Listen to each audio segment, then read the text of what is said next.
सहनौ भुनक्तु सह वीर्यं करवावहै तेजस्विनावधीतमस्तु मा विद्विषावहै। ॐ शान्ति शान्ति शान्तिः। ॐ ईश्वरो गुरुरात्मेति मूर्तिभेदविभागिने व्योमवद्व्याप्तदेहाय दक्षिणामूर्तये नमः। ॐ शान्ति शान्ति शान्तिः। हरिः ॐ श्रीगुरुभ्यो नमः। हरिः ॐ। પાંચેક સૂત્રનો પાઠ કરીએ પહેલાં અને પછી એને સમજવાનો પ્રયત્ન કરીએ। 10 નંબરના પાના ઉપર લગભગ બધાને સરખું જ છે હું માનું ત્યાં સુધી 49મા સૂત્રથી આગળના આપણે પાઠ કરીએ। હું બોલાવું, તમે લોકો બોલજો। આ ગરમીને હિસાબે મને થોડીક કાનમાં ધાક પડી ગઈ છે, એટલે મને સંભળાય એટલું જોરથી બોલજો।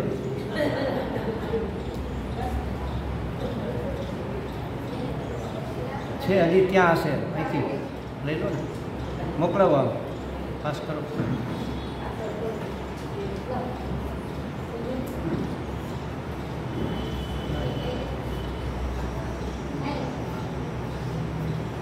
બધાને આપો। આ સૂત્રો કોઈ પણ તો લઈને જ બેઠો, કોઈ પણ સૂત્ર બ્રહ્મસૂત્ર હોય કે ભક્તિ સૂત્ર હોય કે કર્મસૂત્ર હોય એ સંસ્કૃતમાં હોય છે અને એ એટલા બધા પવિત્ર હોય છે।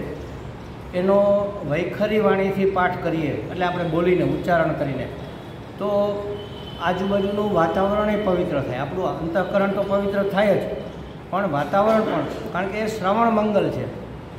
કોઈક બોલે અને આપણે સાંભળીએ તો પણ મંગલ થાય, અને આપણે બોલીએ તો બે કામ થાય ને, આપણે બોલીએ અને આપણે સાંભળીએ તો ડબલ ડિટર્જન્ટ વોશિંગ થઈ જાય। આ ચોખ્ખું કરવું છે આપણે, એટલું તો કરવું છે, એમાં મફતનો લાભ મળતો હોય તો શું કામે ન લેવો એમ। એટલા માટે હું આગ્રહ રાખું કે બધા બરાબર બોલો એમ। ચાલો હું બોલાવું છું। વેદાનપી સંન્યસ્યતિ કેવલમ અવિચ્છિન્ન અનુરાગમ લભતે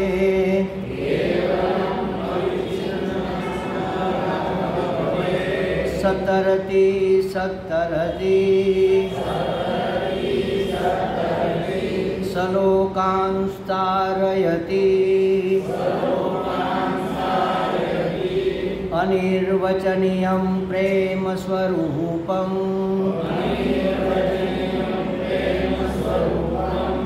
મુકાસ્વાદનવત પ્રકાશતે ક્વાપી પાત્રે। હા, હવે જો એમાં છેલ્લું જે સૂત્ર આવ્યું ને એમાં પ્રકાશતેને બદલે પ્રકાશ્યતે એવો પાઠભેદ પણ છે એવી એમાં નોંધ કરેલી છે। એટલે કોઈ બુકમાં પ્રકાશ્યતે હોય તો પણ એનો અર્થ તો એ જ થાય છે। બીજો એક શબ્દ એમાં સમજવા જેવો છે, આમ તો બધા વિદ્વાન છો ખ્યાલ જ હોય, પણ તમારું ધ્યાન દોરી દઉં ખાલી। ક્વાપી લખ્યું છે એમાં ક અડધો ને વ આખો છે એ કેમ ખબર પડે? આવા શબ્દો જ્યારે લખેલા આવે ત્યારે આપણે ઘણી વખત ગૂંચવાતા હોય, આમાં કયો શબ્દ આખો ગણવો, કયો અડધો ગણવો। તો હું જ્યારે પ્રાઇમરીમાં કે સેકન્ડરીમાં ભણતો ને ત્યારે આ ટેકનિક યાદ રાખી હતી કે હાજો માણસ લંગડા માણસને ખભે બેસાડે, એટલે ઉપર જે શબ્દ હોય ને એ અડધો હોય, લંગડો હોય, તો આમાં ક ઉપર છે એટલે એ અડધો હોવો જોઈએ, એટલે ક્વાપી બોલાય। ક અડધો બોલીને ક આખો ન બોલાય એમાં। એવી રીતે દ્વિતીય શબ્દ ઘણી વખત આવે છે, એમાં દ ઉપર હોય, વ નીચે હોય, એટલે દ અડધો બોલીને વ આખો બોલવો પડે। અને જે આખો હોય ને એને બધાય શણગાર કરવાના હોય, જેમ કે દ્વિતીયમાં રસવઈ છે તો એ વ ને લાગે, દ ને ન લાગે, દ્વિતીય। એવી રીતે ઉકાર હોય, ઓકાર હોય, ઐકાર હોય, અમકાર હોય, જે કંઈ હોય આખાને લાગુ પડે। અડધા અડધિયાને તો કંઈક આ તો જરા અપંગ છે એને રહેવા દો ને, બાકીના હાલો દોડો, આપણે આવું બધું કરીએ। આ તો સમજવા માટે, આ બાળકોની ટેકનિક છે ને આપણે બધા બાળકો જ છીએ, આ બાબતમાં તો બાળકો જ છીએ આપણે. એટલે જો આમાં શું કહે છે, સતરતી સતરતી સલોકાંશ તારયતી, એ તરી જાય છે એટલું જ નહીં પણ લોકને પણ તારી દે છે. કોણ? જેને પરમ પ્રેમ પ્રાપ્ત થયો છે, જેને અખંડ ભક્તિ પ્રાપ્ત. પ્રેમ એટલે ભક્તિ જ સમજો, અહીંયા પ્રેમનો અર્થ ભક્તિ જ છે. અહીંયા ખાલી પ્રેમ બોલીએ તો પરમ પ્રેમ જ સમજવાનું, અને પરમ પ્રેમ એ ભક્તિનું રૂપ છે, એનું સ્વરૂપ છે, એટલે પરમ પ્રેમ જ સમજવાનું. નિરતિશય ભક્તિ, અત્યંત અંતથી પછી પણ આગળ સુધી પહોંચે એવી ભક્તિ, અથવા પરમ ભક્તિ કે જેની અંદર બધું સમાઈ જાય, દરેક જાતના લક્ષણ એની અંદર આવી જાય. આવી ભક્તિ કરનાર ભક્ત પોતે તો તરે છે, તરે જ છે, બીજી વખતનો અર્થ ભારપૂર્વક કહેવાનો છે. તરે જ છે અને લોકને પણ તારે છે. એટલે આપણને જિજ્ઞાસા થાય ને, તો એ ભક્તિ કેવી હશે, એનું સ્વરૂપ કેવું હશે, એના લક્ષણ શું હશે, એ કેવી રીતે વ્યક્ત થાય, આપણને કેવી રીતે ખબર પડે કે આ પરમ ભક્ત છે અથવા હું પરમ ભક્ત બની ગયો, કેવી રીતે ખબર પડે. તો હવે એક પછી એક એની વાત કરે છે કે ભાઈ એનું વર્ણન થઈ શકે નહીં, એ અનુભવનો વિષય છે, વ્યક્ત કરવાનો વિષય નથી. એટલે કહે છે કે અનિર્વચનીયમ પ્રેમ સ્વરૂપમ, એની આપણે ચર્ચા ચાલતી હતી, એમાં થોડા આપણે આગળ વધીએ. ચાલો, પ્રેમ અને પરમાત્મામાં કોઈ ભેદ નથી. જો આ એક બહુ મહત્ત્વનો વાક્ય છે, સમજવા જેવું. પ્રેમ અને પરમાત્મામાં કોઈ ભેદ નથી. પ્રેમ એ જ પરમાત્મા છે અને પરમાત્મા એ જ પ્રેમ છે. આવું કે આ પ્રેમ એટલે પરમ પ્રેમો સમજો, આ સામાન્ય પ્રેમની વાત છે જ નહીં. અહીંયા આપણે અત્યારે જુદી દુનિયામાં જ છીએ, આ જગતની વાત જ નથી. પ્રેમ એટલે પરમાત્મા અને પરમાત્મા એટલે પ્રેમ. આવું કેમ? હવે પરમાત્માના લક્ષણ શું છે એ તો આપણે જોયું. સત ચિત્ત આનંદ સ્વરૂપ છે, એને પરમાત્મા કહેવાય. આમાં કે પ્રેમ સ્વરૂપ છે એવું કીધું,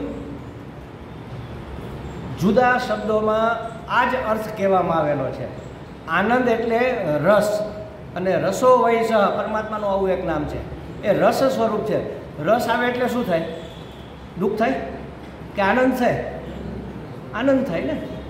એટલે એક આનંદ સ્વરૂપ જે કીધું છે ને એ પ્રેમ સ્વરૂપ જ છે. એ આનંદની જગ્યાએ તમે પ્રેમ શબ્દ વાપરો, આનંદની જગ્યાએ તમે રસ શબ્દ વાપરો, આનંદની જગ્યાએ તમે અનંત શબ્દ વાપરો. શાસ્ત્રમાં જ છે અનંત શબ્દ આવે છે એમાં. સત ચિત્ત આનંદ સ્વરૂપ જેમ આપણે આવ્યું એવી રીતે સત્યમ જ્ઞાનમ અનંતમ બ્રહ્મ, આવો શબ્દ આવે છે. બ્રહ્મ છે કેવું છે? સત્યમ છે, જ્ઞાનમ એટલે ચિત્ત સ્વરૂપ છે, અને અનંત છે. તો આમાં આનંદ તો ન આવ્યો. અનંત હોય ત્યાં જ આનંદ હોય, મર્યાદામાં આનંદ ન હોય. ભૂમા વય સુખમ, આવું એક છાંદોગ્ય ઉપનિષદનું વાક્ય છે, 7મા પ્રકરણમાં કદાચ આવે છે. ભૂમા વય સુખમ, ભૂમા એટલે પરિપૂર્ણ, અત્યંત મહાન. અલ્પે ન સુખમ અસ્તિ, અલ્પમાં સુખ નથી, થોડાકમાં. એ તો અમારે અહીંયા નાટક આવ્યું હતું રાજકોટમાં, તો અધૂરા તે મધુરા, આવો એનું ટાઇટલ હતું. મેં આ ખોટું છે, અધૂરા કોઈ દી મધુરા ન હોય. તમને જમવા બેસાડે ને અડધા જમવા એટલે થાળી લઈ લે તો મધુરતા લાગે, મજા આવે? તો પછી અધૂરપમાં કોઈ દી મધુરપ ન હોય, પૂર્ણતામાં જ મધુરપ હોય. મધુરપ એટલે રસ, રસ એટલે આનંદ, આનંદ એટલે સુખ, અનંતતા. ભૂમા વય સુખમ, અલ્પે ન સુખમ અસ્તિ. પૂર્ણતામાં સુખ છે, અને સુખનું નામ છે આનંદ, અને આનંદનું નામ છે પ્રેમ. કેવો પ્રેમ? પરમ પ્રેમ. અનંતનો અર્થ જ પરમ થઈ ગયો, ખ્યાલ આવ્યો? એટલે આ પરમાત્મા છે એ પ્રેમ સ્વરૂપ છે, અને પ્રેમ છે એ પરમાત્મા સ્વરૂપ છે. એટલે એનો અર્થ શું થયો? એ બંને અભિન્ન છે, એક જ છે. એનો અર્થ એવો થાય કે એ એક જ છે. અને પરમાત્મા અત્યંત શુદ્ધ, પરિશુદ્ધ, વિશુદ્ધ છે. સત્વ સમૃદ્ધિ, જ્યારે સત્વની સમૃદ્ધિ આપણા અંતઃકરણમાં થાય ત્યારે આપણને કાંઈક થોડો પરમાત્મા અનુભવાય છે. તો ખરા જ, અનુભવાતો નથી. પણ અંધારું હોય અને બહુ અત્યારે તો ગરમી પડે, કાળઝાળ ગરમી, આખા ગામની લાઇટ જતી રહે, અને પછી આપણે બહારગામ કે ચાલીને ક્યાંક જતા હોય, ક્યાં આ બાજુ કળિયાબીડીથી આમ ઉપરના ભાગે પેલું મોટું તળાવ જેવું છે, નામ તો મને યાદ નથી, પણ ત્યાં તળાવ છે. ત્યાં કોઈ રાજકારણીઓના કોકના બંગલા પણ છે એમ. એટલે એ બાજુ આપણે આમ જતા હોય ને ગરમીથી પરેશાન હોય, અને અચાનક ઠંડક અનુભવાય તો આપણને ખબર પડે કે નહીં, તળાવની નજીક આપણે પહોંચી રહ્યા છીએ. પણ આવરણ છે અંધકારનું, અને અનુભવ થાય છે પણ દેખાતું જણાતું નથી. જ્યારે અંતઃકરણ ધીમે ધીમે ધીમે ધીમે શુદ્ધ થવા માંડે એટલે આપણને આ ઠંડક અનુભવાય. અને અંતઃકરણની ઠંડક એટલે શાંતિ, અંતઃકરણની ઠંડક એટલે સંતોષ, અંતઃકરણની ઠંડક એટલે નિરાત, જેને આપણે કહીએ. બધું એમ થાય કે હવે ઠીક છે, જે છે એ બરાબર છે, ઉત્પાદ બધો સમી જાય. અત્યારે તો આમથી આમ ને આમથી આમ દોડા દોડ, ત્યાં જલ્દી પહોંચવું ને અહીંયા જલ્દી પહોંચવું, આ લઈ લેવું છે ને પેલું લઈ લેવું ને ચાહીએ ચાહીએ ચાહીએ, પછી એમને કશું જોતું નથી. આમ મારો જાત અનુભવ કહું તમને હું, એટલો બધો મારો ઉતાવળિયો સ્વભાવ હજી એ છે, પહેલાં તો બહુ વધારે પડતો હતો, હવે તો માંડ દેખાય એટલો છે. એમ મને દેખાય, કદાચ બીજાને થોડોક દેખાતો હશે. એટલે હું ક્યાંય મોડો તો પડું જ નહીં કોઈ દી, હંમેશા જિંદગીમાં વહેલો જ પડ્યો છું બધી ઘટનાઓમાં, એમ ભણવામાં, સંસારમાં, બધી જગ્યાએ સૌથી વહેલો હું હોય. ભણવામાં સૌથી પહેલો કાં બીજો ત્રીજો નંબર કોઈ દી નથી આવ્યો ભગવાનની કૃપાથી. તો સ્કૂટર લઈને જતા હોય, ગાડીમાં તો ઠીક છે કે હવે ગાડીઓ આવે ને બધું ટ્રાફિક છે એટલે, પણ સ્કૂટરમાં આમ કાવો મારીને સૌથી પહેલાં નીકળી જવાની ટેવ.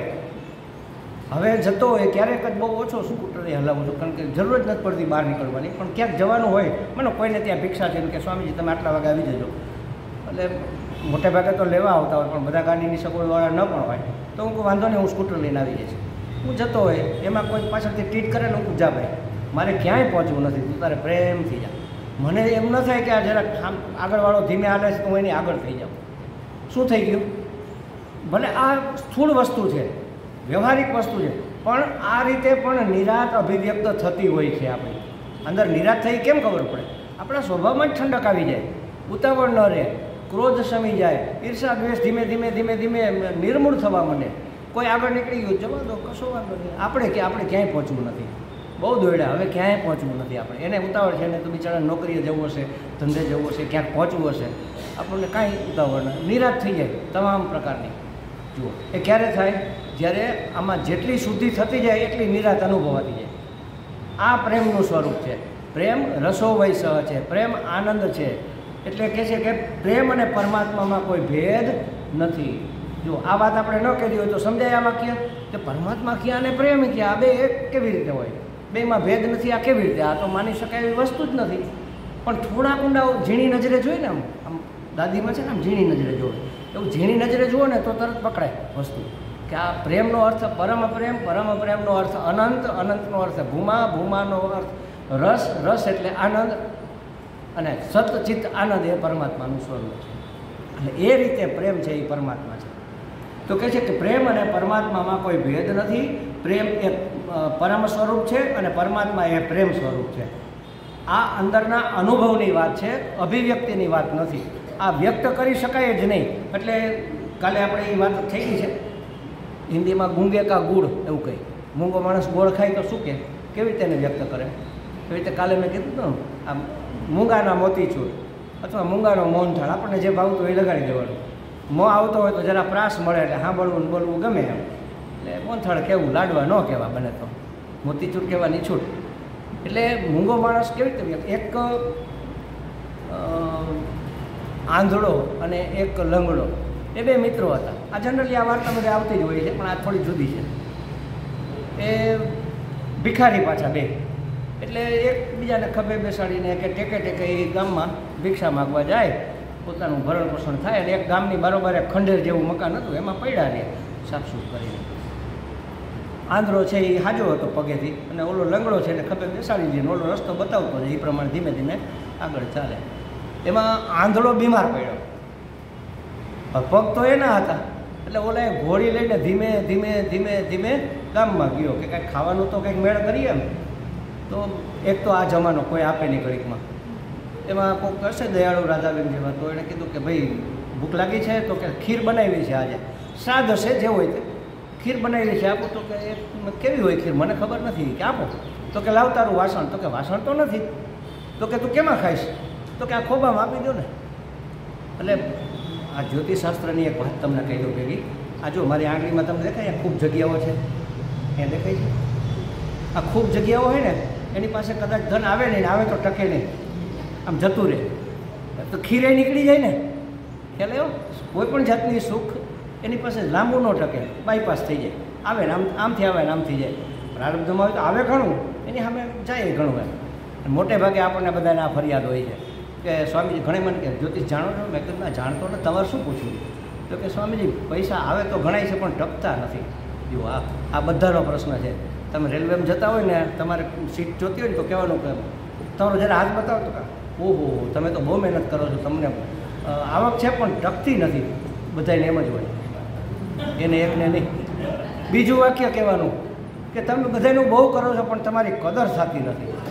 બધાને એમ જ લાગતું હોય કે મારી કદર કોઈ કરતું જ નથી.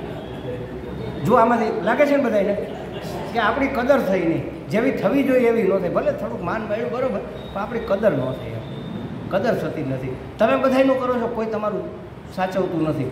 આ 2-4 વાક્યો એવા છે ને કે તમને જ્યોતિષ બનાવી દે.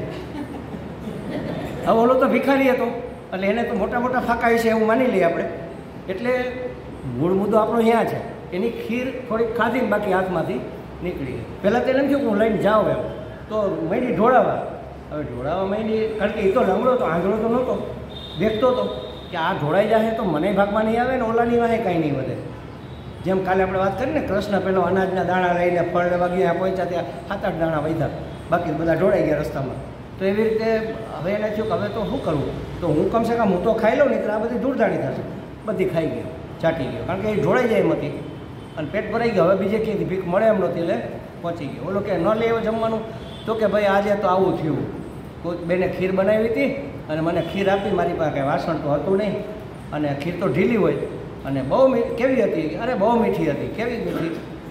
હવે એ કેવી રીતે બતાવો ઓલાને? આંધળો જેને કોઈ ખીર ચાખી નથી, જોઈ નથી, જોયા નથી. અરે સફેદ સફેદ ખીર હોય. અચ્છા સફેદ? કેવી સફેદ? અરે મુલાયમ મુલાયમ હોય, મીઠી મીઠી હોય. તને એટલી નથી ખબર પડતી? તો કે નથી પડતી, મને કાંઈક સમજાવો ને.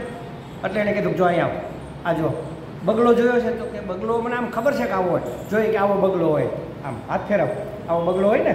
હા, અને એ કેવો સફેદ હોય? એવી સફેદ સફેદ. ઓ એસા બોલ ના તેરી ખીર ટેઢી થી. ટેઢી ખીર શબ્દ યાદ થઈ ગયો, ખ્યાલ એમ? તેરી ખીર. મૂંગો કઈ રીતે બિચારો આંધળો કઈ રીતે એને અનુભવે? મૂંગો કઈ રીતે જણાવે? આ ગુંગે કા ગુળ કે કહી દો, કે મૂંગાનો મોંથાળ કહી દો. આ પ્રેમ અનુભવની વસ્તુ છે, અભિવ્યક્તિની વસ્તુ નથી. અને આ પરમ પ્રેમની વાત છે. અને જે અભિવ્યક્ત થાય ને આઈ લવ યુ, આઈ લવ, એ પ્રેમ નથી. અમારા સ્વામીજી, પૂજ્ય સ્વામીજી એવું કહે કે પહેલાં તો બે દીકરો દીકરી મળે, આઈ love you, I love you. જેવો લગ્ન થઈ જાય ને થોડોક ટાઈમ થાય ને, આઈ એ love you, I A love you. જા ભાઈ તું અહીંથી નીકળ જલ્દી, છોડ બાપા. એમાં આ યુગમાં વધારે એવું થાય છે પાછું. એ પ્રેમ નથી, એ મોહ છે. તો કહે છે કે પ્રેમનું કોઈ વર્ણન કદાચ કોઈ કરે તો એ સંકેત માત્ર આપી શકે, વાસ્તવમાં એનું વર્ણન થઈ શકે નહીં. અને પ્રેમનું પ્રાગટ્ય થાય, સમજો, પ્રેમની પ્રાપ્તિ ન થાય. આપણે ફરિયાદ શું કરીએ? ભાઈ મને પ્રેમ મળતો નથી, હું બધાને બહુ પ્રેમ આપું છું, તારામાં ત્રેવડ જ નથી આપી શકવાની. આનંદ મારું સ્વરૂપ છે ને, એ તો અંદર ઢંકાયેલું છે અજ્ઞાનના આવરણ નીચે. એ અભિવ્યક્ત થાય, એ પ્રગટ થાય. એ પ્રાપ્ત થોડું કરી શકાય. પ્રાપ્ત કરીએ એ તો ગમે, માનો મને કોઈ વસ્તુ મળી, આજે મળી કાલે જતી પણ રહે. કર્મથી પ્રાપ્ત થયું, કર્મથી જતું રહે. વગર કર્મે પ્રાપ્ત થયું એ પણ જતું રહે. નસીબથી પ્રાપ્ત થયું એ વસ્તુ કોઈ ટકતી નથી. ટકે શું વસ્તુ? જે હોય જ, જે મારું સ્વરૂપ જ હોય એ ટકે. એટલે આ પ્રેમ છે એ પ્રાપ્ત કરવાની વસ્તુ નથી, પ્રગટ કરવાની વસ્તુ છે. પૂર્ણતા છે એ પ્રગટ કરવાની વસ્તુ. આપણે શાસ્ત્રોમાં વાક્યો ભલે આવતા હોય, આપણે એનો અર્થ આવો સમજવાનો છે કે પૂર્ણતાની પ્રાપ્તિ માટે આ પરમ જ્ઞાનની આવશ્યકતા છે. આવું કોઈ મહાત્મા બોલે, કોઈ શાસ્ત્રમાં લખેલું હોય તો પરમ જ્ઞાન કે પરમ આનંદની પ્રાપ્તિ માટેનો અર્થ એવો કરવાનો કે પરમ આનંદના પ્રાગટ્ય માટે, પૂર્ણતાની પ્રાપ્તિ માટે નહીં, પૂર્ણતાના પ્રાગટ્ય માટે. આપણે પરમાત્માને પ્રાપ્ત કરવાના નથી, સમજો. આપણે પરમાત્માને પ્રાપ્ત થવાનું છે, કારણ કે પરમાત્મા તો પરમ છે.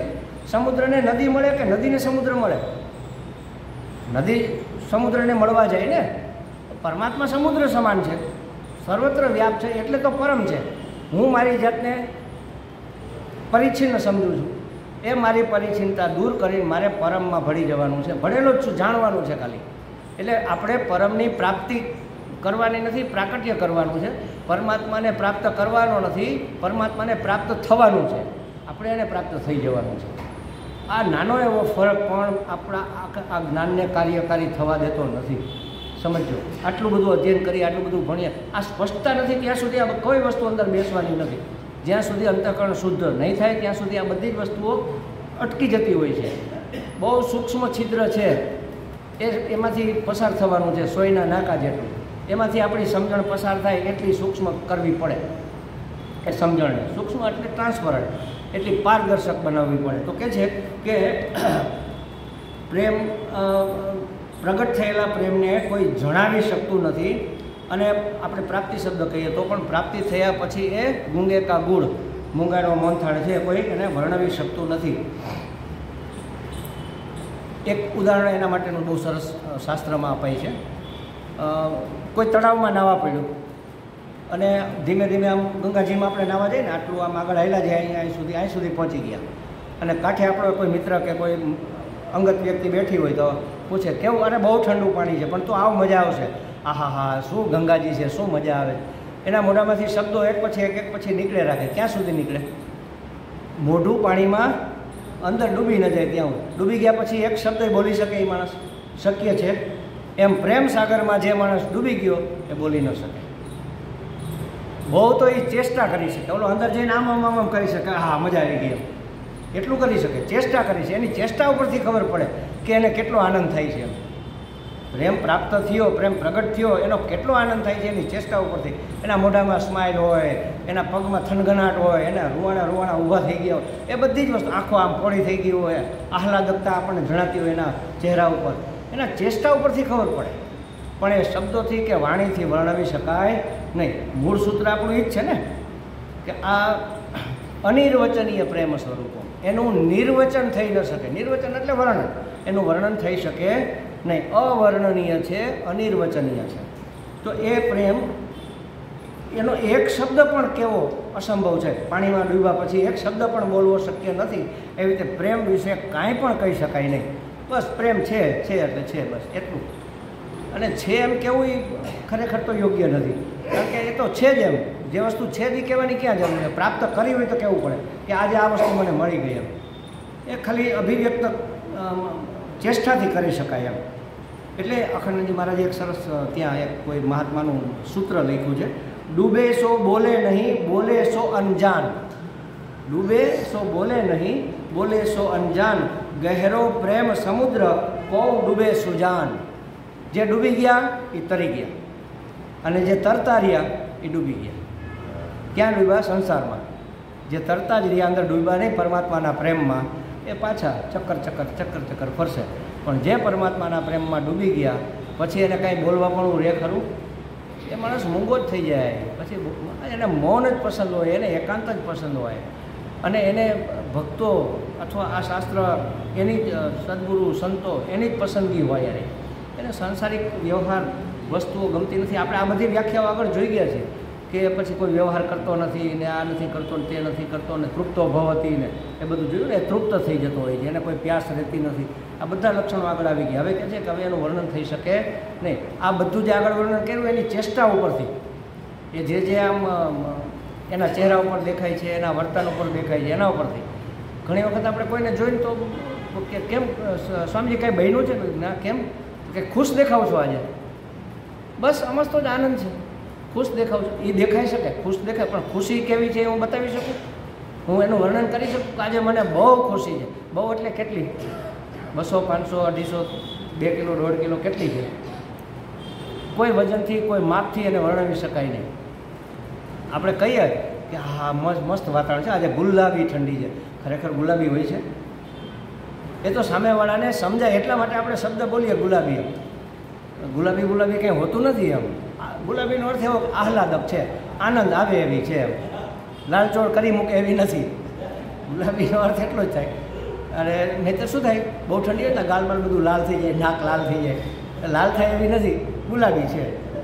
એટલે એ વર્ણવી શકાતું નથી, ચેષ્ટા કરી શકાય, સામેવાળા સમજી જાય. તો કહે છે કે સમુદ્રમાં ડૂબેલો માણસ કાંઈ બોલે નહીં. ગહરા સમુદ્ર, ગહેરો પ્રેમ સમુદ્ર કો ડૂબે સુજાન. જે સુજાન માને સમજુ માણસ હોય ને એ ડૂબે. પણ સમજુને તો એમાં રસ ન પડે, એને તો જલ્દી આમ કરવું છે. આમ સમજવું હોય એ આમ કરે.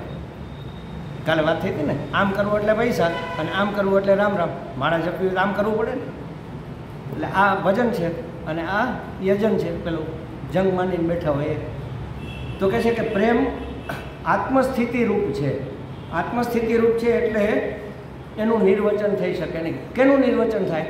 એના માટે 4 લક્ષણ જોઈએ. નિર્વચન એટલે એનું વર્ણન કરવા માટે કાંઈ એની જાતિ હોવી જોઈએ. જાતિ એટલે જન્મેલું હોવું જોઈએ.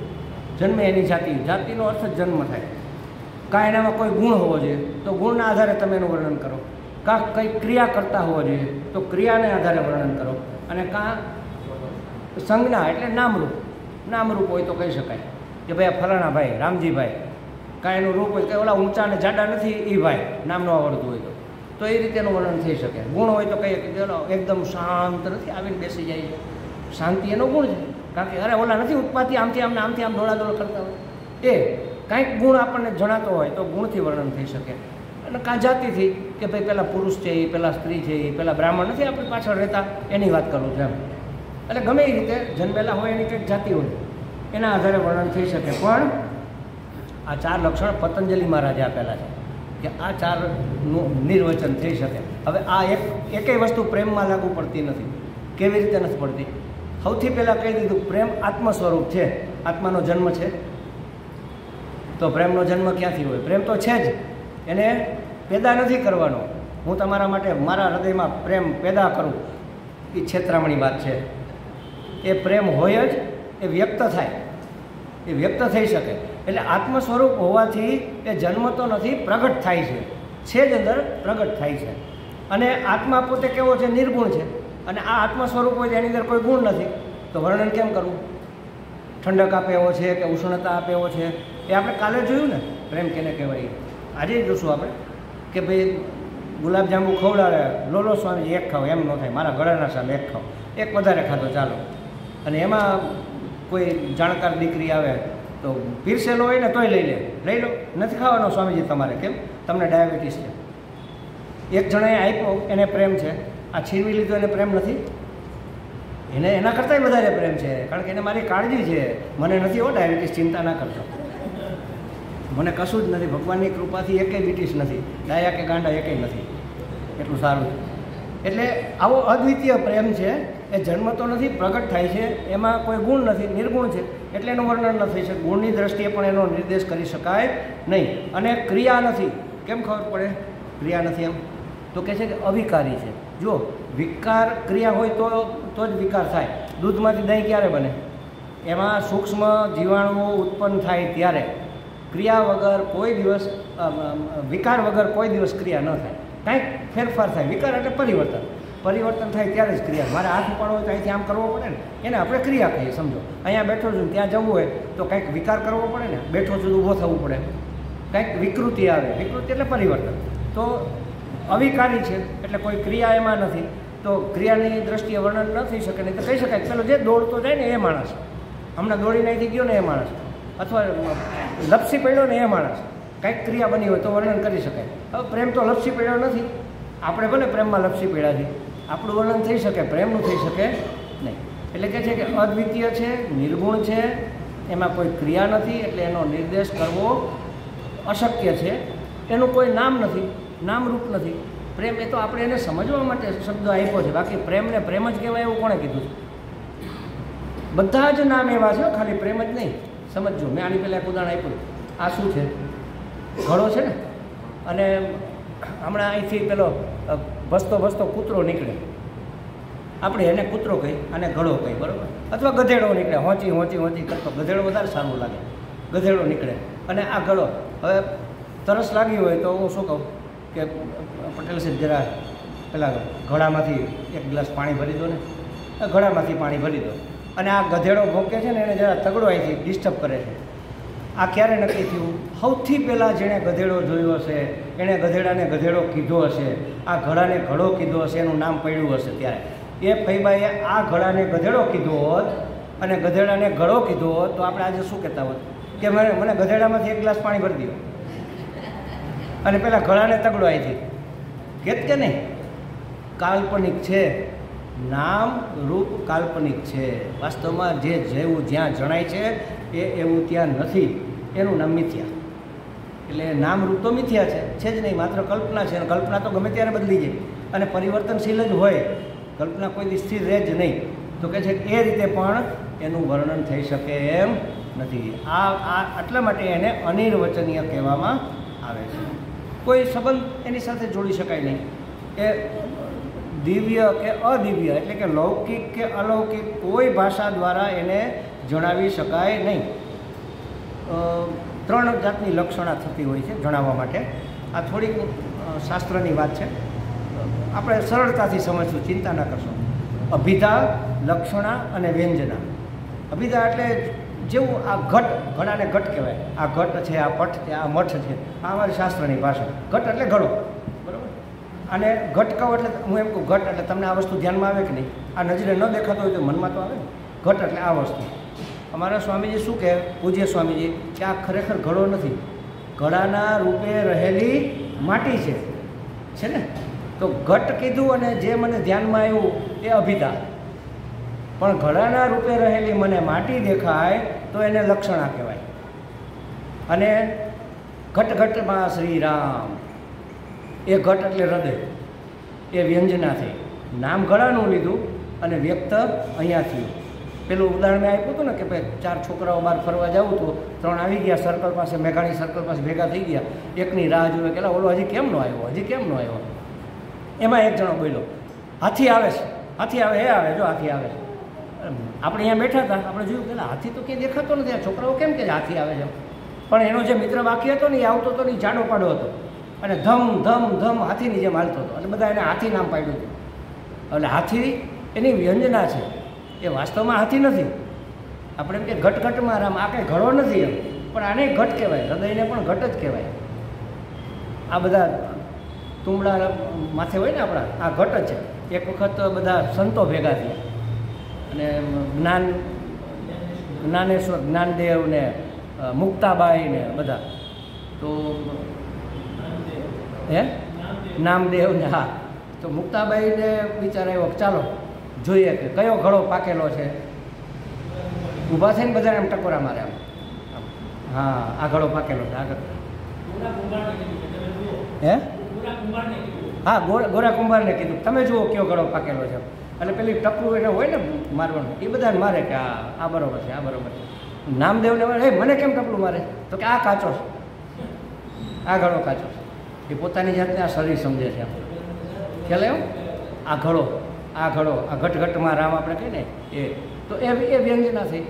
તો એક પણ રીતે, વૈદિક રીતે કે લૌકિક રીતે પ્રેમનું વર્ણન થઈ શકે નહીં. અભિધાથી ન થઈ શકે, લક્ષણાથી પણ ન થઈ શકે, વ્યંજનાથી પણ ન થઈ શકે.